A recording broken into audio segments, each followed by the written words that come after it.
आज हम पाठ ततारा वामीरो कथा पढ़ेंगे। जो सभ्यता जितनी पुरानी होती है उसके बारे में उतने ही ज्यादा किस्से कहानियां सुनने को मिलते हैं। किस्से जरूरी नहीं कि सचमुच ही घटित हुए हों, परंतु जिस रूप में हमें सुनने या पढ़ने को मिलते हैं, इतना जरूर है कि इन किस्सों में कोई ना कोई संदेश या सीख हमें मिलती है। ऐसे ही अंडमान निकोबार द्वीप समूह में भी तमाम तरह के किस्से मशहूर हैं। इनमें से कुछ को लीलाधर मंडलोई, जो इस पाठ के लेखक हैं, ने फिर से लिखा है। प्रस्तुत पाठ ततारा वामीरो कथा इसी द्वीप समूह के एक छोटे से द्वीप पर केंद्रित है। चलिए तो चलते हैं कहानी की ओर। अंडमान द्वीप समूह का अंतिम दक्षिणी द्वीप है लिटिल अंडमान, यानी कि अंडमान द्वीप समूह द्वीपों की जो श्रृंखला है उसमें सबसे अंतिम द्वीप जो है उसका नाम लिटिल अंडमान है। यह पोर्ट ब्लेयर से लगभग 100 किलोमीटर दूर स्थित है। इसके बाद निकोबार द्वीप समूह की श्रृंखला आरंभ होती है, जो निकोबारी जनजाति के आदिम संस्कृति की केंद्र है, अर्थात निकोबारिया जनजातियां यहाँ रहा करती थी। निकोबार द्वीप समूह का पहला द्वीप है, तो याद रखिए लिटिल अंडमान अंडमान द्वीप समूह का अंतिम द्वीप है और निकोबार द्वीप समूह का पहला द्वीप है कार निकोबार, यानी कि एक दूसरे के आमने सामने है और इनके बीच की दूरी 96 किलोमीटर यानी कि 96 किलोमीटर है। निकोबारियों का विश्वास है कि प्राचीन काल में ये दोनों द्वीप एक ही थे। अब ये अलग क्यों हुए, इसके पीछे एक लोक कथा है जो आज तक वहां सुनी जाती है। सदियों पूर्व जब लिटिल अंडमान और कार निकोबार आपस में जुड़े हुए थे, तब वहां एक सुंदर सा गांव था। पास में एक सुंदर और शक्तिशाली युवक रहा करता था। उसका नाम था ततारा। निकोबारी उसे बेहद प्रेम करते थे। कारण क्या था? क्योंकि ततारा एक नेक और मददगार व्यक्ति था, सदैव दूसरों की सहायता के लिए तत्पर रहता। अपने गांव वालों को ही नहीं अपितु समूचे द्वीप समूह की सेवा करना अपना कर्तव्य समझता था। उसके इस त्याग की वजह से वह चर्चित था। सभी उसका आदर करते थे।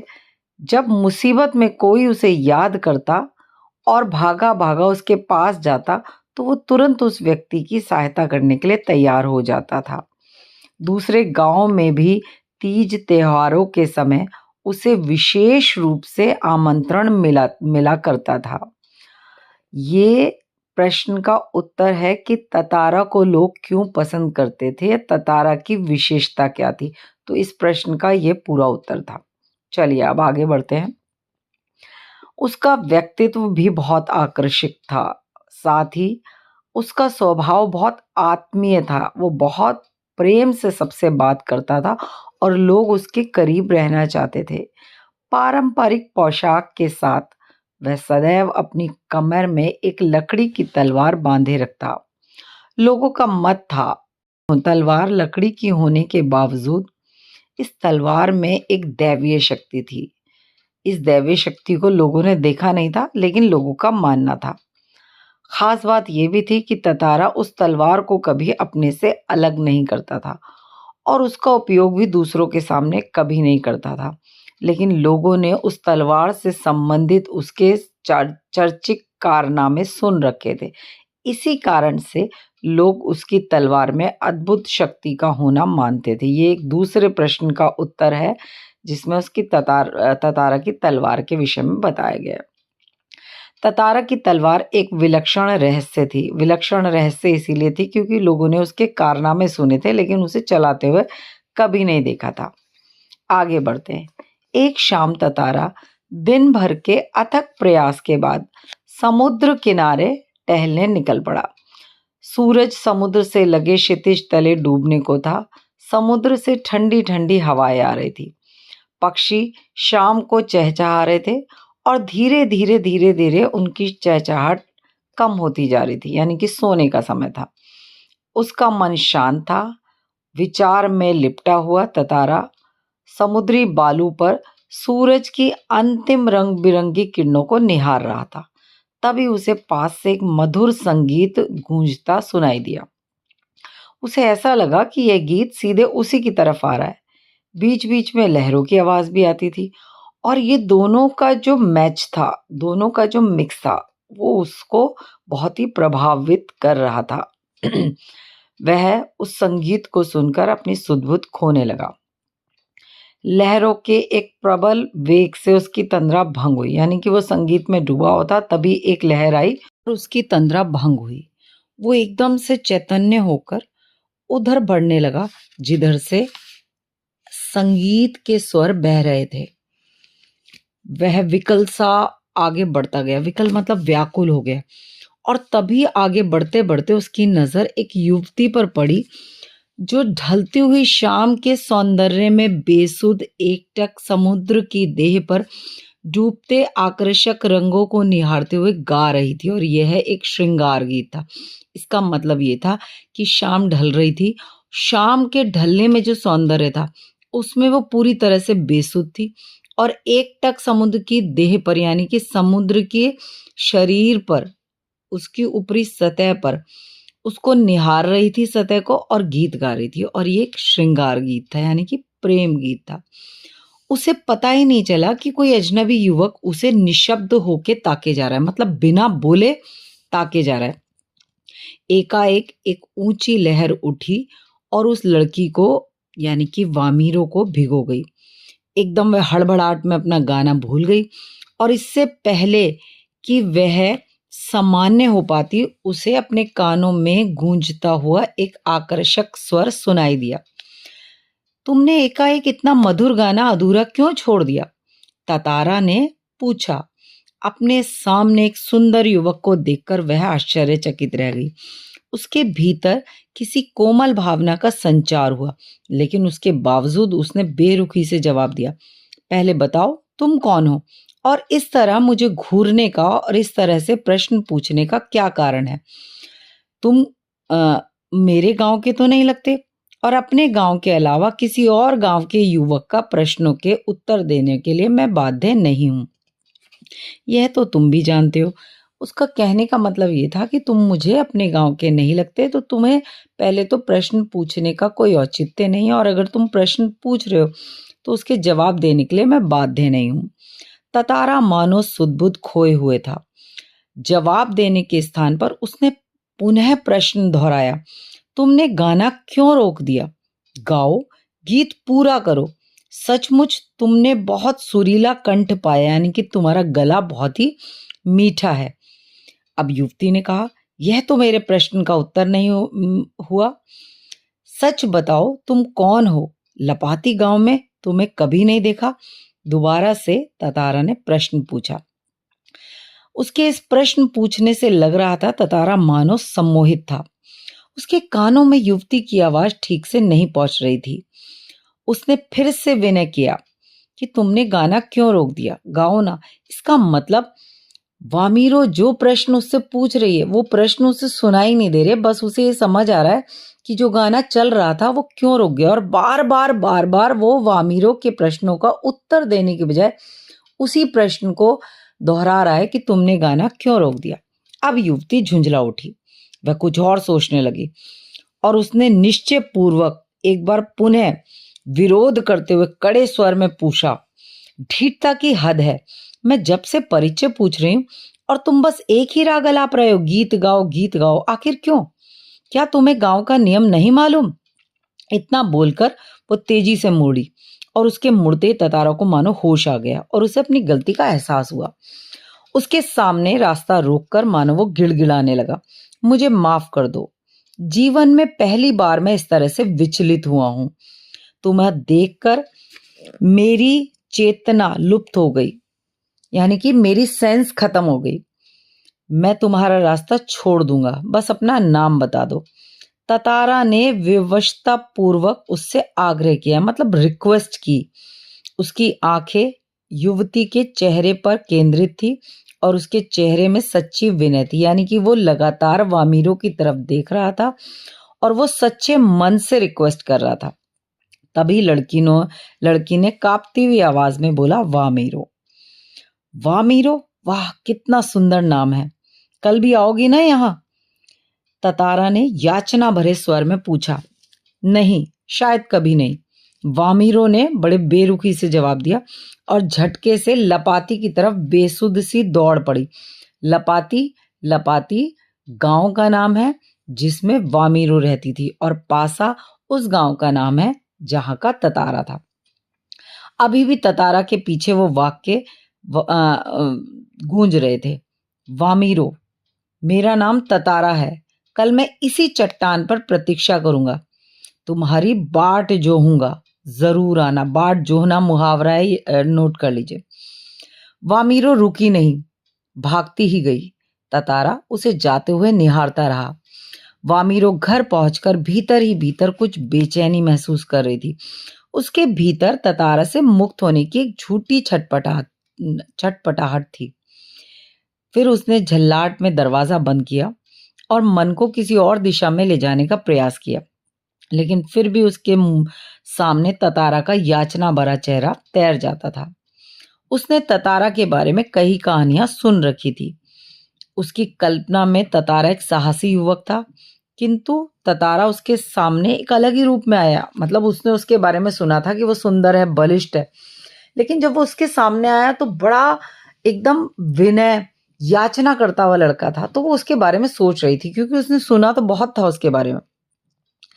उसका व्यक्तित्व कदाचित वैसा ही था जैसे वह अपने जीवन साथी की तुलना करती थी, लेकिन उसे भूल जाना ही सही रहेगा, क्योंकि उसे पता था कि यह संभव है कि उसका विवाह ततारा से नहीं हो पाएगा।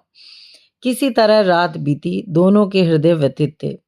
किसी तरह आंच रहित एक ठंडा और उबाऊ दिन गुजरने लगा। शाम की प्रतीक्षा थी। ततारा को तो ऐसा लगा मानो पूरे जीवन की प्रतीक्षा थी। उसके साथ ऐसा पहली बार हुआ था। वह बहुत आश्चर्यचकित भी था, साथ ही साथ रोमांचित भी था। शाम ढलने के काफी पहले वह लपाती की उस समुद्री चट्टान पर पहुंच गया। मतलब वो चट्टान पर तो पहुंच गया जिस चट्टान पर एक दिन पहले मिला था, लेकिन उसे भी डर था कि अगर वामीरो नहीं आई तो क्या होगा। वो सिर्फ प्रतीक्षा कर रहा था। आसपास की किरण थी जो समुद्र की लहरों में डूबती जा रही थी। बार बार वह लपाती से जो रास्ता दिखाई दे रहा था वह नजरें दौड़ाता। तभी उसे नारियल के झुरमुटों में से, यानी कि नारियल के जो पेड़ों का झुंड था, उसमें एक आकृति साफ दिखाई दी। कुछ और उसकी खुशी का ठिकाना ही नहीं रहा। सचमुच वह वामीरो थी। लगा जैसे वह घबराहट में थी। वह अपने को छुपाते हुए आगे बढ़ रही थी। बीच बीच में इधर उधर दृष्टि दौड़ाना भी नहीं भूलती थी। फिर तेज कदमों से चलती हुई ततारा के सामने आकर ठिठक गई। दोनों शब्दहीन थे, यानी कि दोनों कुछ नहीं बोल रहे थे। कुछ था जो दोनों के भीतर बह रहा था। दोनों कब तक एक दूसरे को निहारते रहे, समय का पता ही नहीं चला। आज सूरज समुद्र की लहरों में कहीं खो गया था। अचानक वामीरो कुछ सचेत हुई और घर की तरफ दौड़ पड़ी। ततारा अब भी वहीं खड़ा था, निश्चल, शब्दहीन, बिना बोले, शांति से। दोनों रोज उसी जगह मिलते और एक दूसरे को चुपचाप रहकर ताकते रहते। उनके भीतर एक समर्पण भाव था जो बहुत ही गहरा था। लपाती के कुछ युवकों ने उन दोनों को देख लिया था और उनके इस मूक प्रेम को भाप लिया था। मूक, शब्दहीन, शांत, बिना बोलने वाला प्रेम, उसको भाप लिया था। और फिर ये जो अफवाहें थी या जो खबर थी वो पूरे लपाती और पासा गांव में गूंजने लगी। वामीरो लपाती गांव की थी और ततारा पासा गांव का था।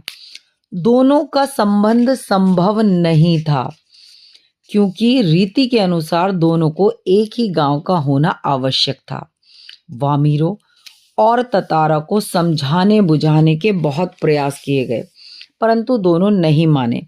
दोनों उस समुद्र के किनारे मिलते रहे और अफवाहें ऐसे ही फैलती रही।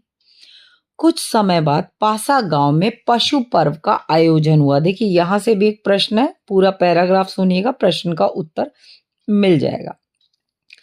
पशु पर्व में हष्ट पुष्ट पशुओं के प्रदर्शन के अतिरिक्त पशुओं से युवकों की शक्ति परीक्षा प्रतियोगिता भी होती थी, यानी कि पशुओं की प्रतियोगिता युवकों के साथ होती थी। वर्ष में एक बार सभी गांव के लोग हिस्सा लेते थे। बाद में नृत्य, संगीत और भोजन का भी आयोजन होता था। शाम को सभी लोग पासा में एकत्रित होने लगे। धीरे धीरे कार्यक्रम शुरू हुआ। ततारा का मन आज इन कार्यक्रमों में नहीं था। उसकी व्याकुल आंखें वामिरों को ढूंढने में व्यस्त थी। नारियल के झुंड के पेड़ के पीछे से उसे ऐसा लगा कोई झांक रहा है। उसने थोड़ा और करीब गया, जाकर देखा तो देखा कि वो वामिरो ही थी और वामिरो डर रही थी। उसके सामने आने से झिझक रही थी, लेकिन उसकी आंखें भीगी थी, होठ उसके कांप रहे थे और जैसे ही ततारा से उसकी नजरें मिली वह फूट फूट कर रोने लगी।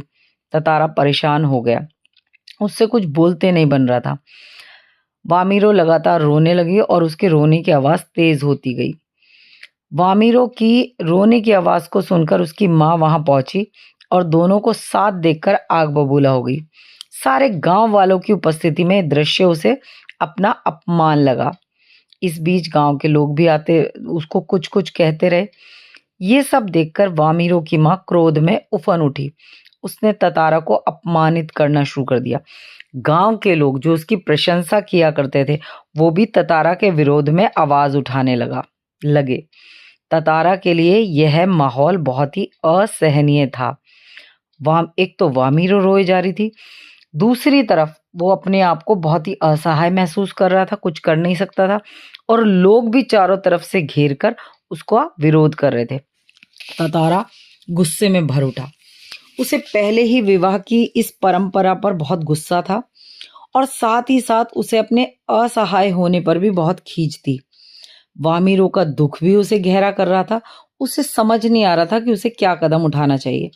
अचानक गुस्से में उसका हाथ उसकी तलवार पर जा टिका। क्रोध में उसने तलवार निकाली और कुछ सोचता इससे पहले ही उसका क्रोध अग्नि की तरफ बढ़ गया। लोग डर गए, चारों तरफ सन्नाटा हो गया। अब जब उसे कोई रास्ता ना सूझा तो ततारा ने अपने गुस्से को शांत करने के लिए अपनी उस तलवार को धरती में घोंप दिया और ताकत लगाकर उसे खींचने लगा। इतनी ताकत लगाकर वह खींच रहा था कि पसीने से नहा उठा। सब लोग घबरा गए। वह तलवार को खींचते खींचते दूर तक पहुंच गया, हाफ रहा था। अचानक जहां एक लकीर खींची थी, उसकी तलवार से जो लकीर बनी थी वहां दरार पड़ने लगी। ऐसा लगा मानो धरती के दो टुकड़े हो गए। एक गड़गड़ाहट सी गूंजने लगी। लकीर की सीध में धरती फटने लगी और द्वीप के अंतिम सिरे तक ततारा धरती को क्रोध में काटता चला गया। सभी बुरी तरह डर गए। लोगों ने इस तरह के दृश्य की कल्पना नहीं की थी। वे डरने लगे। उधर वामिरो फटती हुई धरती के दूसरे किनारे पर चीखती हुई दौड़ रही थी। ततारा ततारा, उसकी करुण चीख मानो गड़गड़ाहट में डूब गई। ततारा दुर्भाग्यवश दूसरी तरफ था। द्वीप के अंतिम सिरे तक धरती को काटता हुआ जैसे ही वह अंतिम छोर पर पहुंचा, यानी कि किनारे पर पहुंचा, वह जो द्वीप था वो दो हिस्सों में बट गया। एक तरफ ततारा और दूसरी तरफ वामिरो था। अब ततारा को होश आया और उसने देखा कि उसकी तरफ के द्वीप का जो हिस्सा है वो समुद्र में धंसने लगा। वह छटपटाने लगा। उसने कूदकर वामिरो वाले हिस्से को थामना चाहा, किंतु पकड़ ढीली पड़ गई और वो लगातार नीचे की तरफ फिसलता हुआ समुद्र की सतह पर फिसल गया। उसके मुंह से अब एक ही आवाज निकल रही थी, वामिरो वामिरो वामिरो, और उधर वामिरो भी आवाज लगा रही थी, ततारा ततारा। ततारा लहूलुहान हो चुका था, बेहोश होने लगा। कुछ देर बाद उसे होश ही नहीं रहा। वह उस कटे हुए द्वीप के अंतिम हिस्से पर पड़ा हुआ बेहोश हो गया। दूसरे हिस्से से संयोगवश वह जुड़ा रहा। अब ततारा कहाँ पहुंचा, इस घटना के बाद से कोई नहीं जानता। वामिरो पागल होकर लगातार उसी जगह पहुंचती और रोज घंटों बैठी रहती। उसने खाना पीना छोड़ दिया था, अपने परिवार से भी अलग हो गई थी। लोगों ने उसे भी ढूंढने की बहुत कोशिश करी, लेकिन उसका भी कोई सुराग नहीं मिला। आज न ततारा है न वामिरो है, किंतु उनकी प्रेम कथा घर घर में सुनाई जाती है। निकोबारियों का मानना है कि ततारा की तलवार से ही कार निकोबार के जो टुकड़े हुए उसमें दूसरा लिटिल अंडमान था, जो आज कार निकोबार से 96 किलोमीटर दूर स्थित है। निकोबारी इस घटना के बाद दूसरे गांव में भी आपसी वैवाहिक संबंध बनाने लगे। शायद ततारा वामीरों की त्यागमयी मृत्यु इसी सुखद परिवर्तन के लिए थी।